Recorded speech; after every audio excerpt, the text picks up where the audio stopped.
When Trey Young got injured against the Nets, I thought the Hawks were going to be terrible, but instead, they rank them on the top teams in the Eastern Conference. How? Well, first of all, the Hawks are playing way faster, and their pace is among one of the top teams in the NBA, which helps generate more possessions and makes their transition game a real weapon.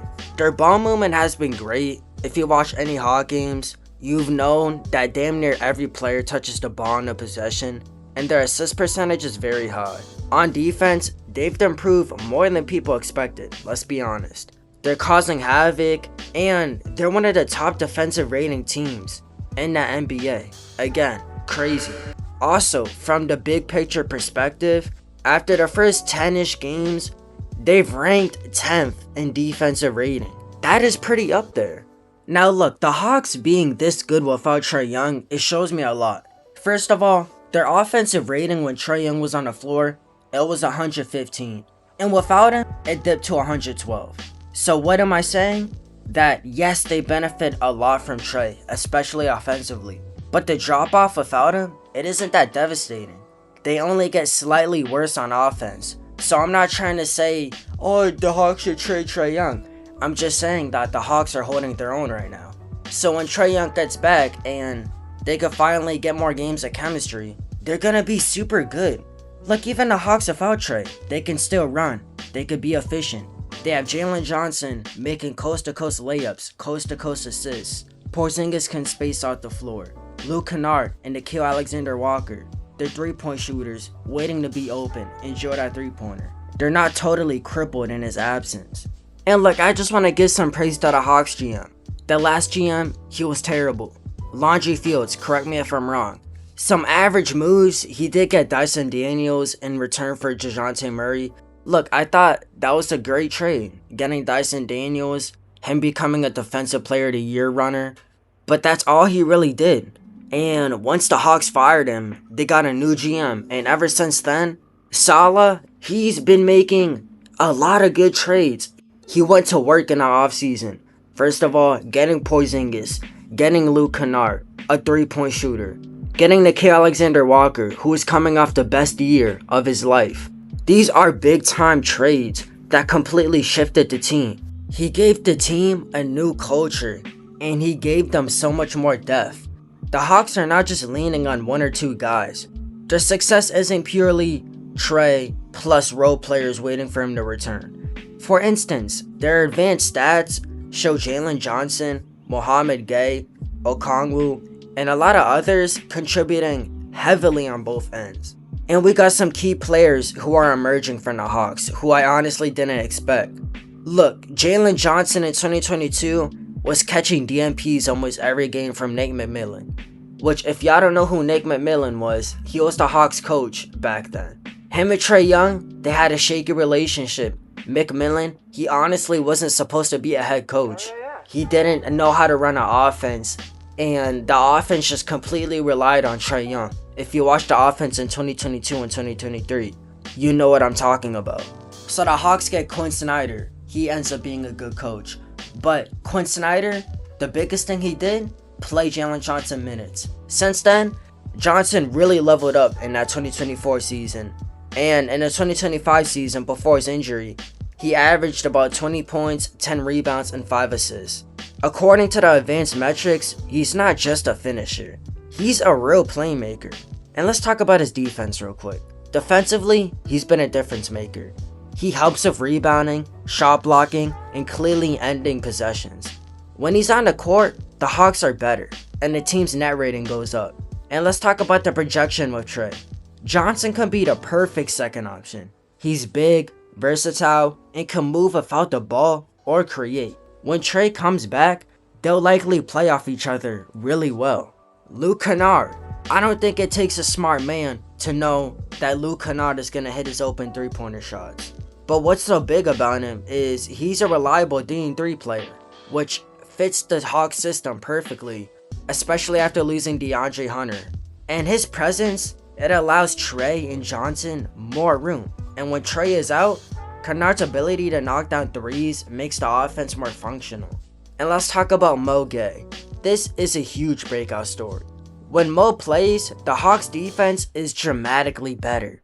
For a stretch, the Hawks were giving up about 104 points per 100 possessions when he was on the court. He's not just a rim runner. He's showing instincts, shot blocking, and defensive stock plays. His lateral quickness, it's a real asset that makes the team into a good defensive team into one of the best. And he's a really good defensive anchor. I think in a smaller lineup variance where the Hawks could run a small lineup and they could have Mo Gay at center just for the defense. That would work perfectly. And let's talk about the other role players. Dyson Daniels, he's still that guy. Nickeil Alexander-Walker, great 3-and-D player. Onyeka Okongwu had like 7 threes against the Jazz. Just the ball movement between the whole team, it improved so much, man. And getting contributing factors from multiple wings and bigs and not just relying on Trey is something I've been wanting this franchise to do since 2022. And let's talk about how good the Hawks are going to be when Trey comes back. The offensive ceiling with Trey returning is the sky. If you pair Trey's playmaking with Johnson's ability to finish and create, plus Kennard and other shooters, you have a real second wave offense. They could play fast in transition, but they also have enough half-court firepower. The defensive improvement is also insane. Right now, they're showing that they can defend without Trey as a huge liability. With Mo Gay continuing to improve, Johnson anchoring defensively, and other role players buying in like Luke Kennard and Nickeil Alexander-Walker, their defense could be sustainable the whole season. That would make them far more consistent and far more playoff threats. And look, I've been saying it for the longest, if a team just has really good depth, they're championship contenders. And the Hawks have a huge depth advantage over any other team in the NBA. When Trey's out, they don't totally collapse. When he comes back, the role players will be battle tested and more confident. That's huge for a playoff run or competing for positioning. Now look, the Hawks front office. The Hawks have been pretty intentional in building a young, versatile core. Look, ever since Salah became the GM, he has made so much good moves, man, and I just want to give credit and praise to him because he really changed the Hawks team that was struggling to get into the play-in, and he completely changed the culture in one offseason. It takes a special GM to do something like that. And look, V. Krejci, he is so good, it's insane. He has been shooting very efficient. He had like 9 3-pointers against the Clippers. He had about 8 against the Jazz. And he is incredible at knocking wide open 3-pointers. Also, he's a tall ball handler. He knows when to make the right pass. I said the only problem with Vik, defensive assignments, rotations. He's pretty bad at that. Sometimes at shot selection, it's a little questionable. I don't think those are huge problems for the role that he plays on the court, which is just a catch and shoot player most of the time. The Hawks have something very special in V. Krejci. Also, he's on a cheap contract too, so take advantage of him this year. And Okongwu. Look, Okongwu last season, he was put in a he was in trade combos. And from going to an undersized center who doesn't have much versatility to becoming a center who you have to fear on the perimeter and in the paint and just becoming a beast on defense in general. It's insane. Okongwu has real potential. Look, I was really questioning if he's a starting caliber center last season. This season, it's no doubt he's a starting caliber center. Him adding that jump shot, it has been so important for his game, and I'm super glad he did it, man. Now, obviously, the Hawks have some holes. Porzingis, he hasn't been really much of a game changer this season.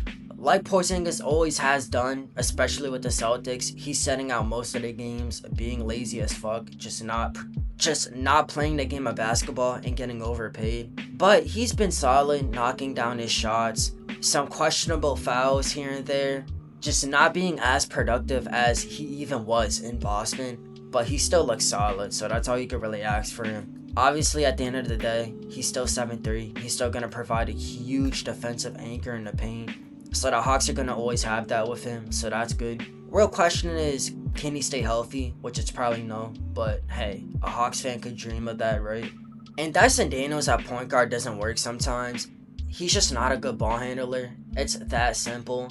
He's a decent playmaker, he knows how to make a good pass, but the ball handling skills are just abysmal sometimes, and the Hawks are really lacking in a point guard position.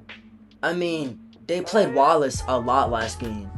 They played Quentin Wallace a lot last game, and if you watched him, he's just not NBA ready, and that's totally fine.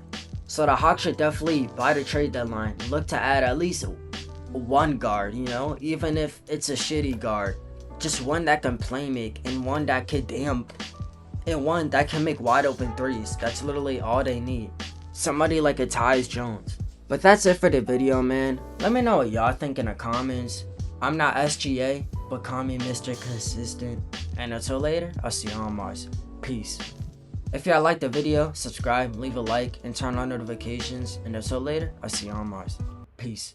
You telling me you falling out of love for me. Hope you can find someone to love you better than I did. Taking our memories on love and treating it like nothing. Taking our memories on love and treating it like gossip. It's my love for my grandmother make me gentle when I care for you. Tell me you're falling out of love, breaking my heart in two.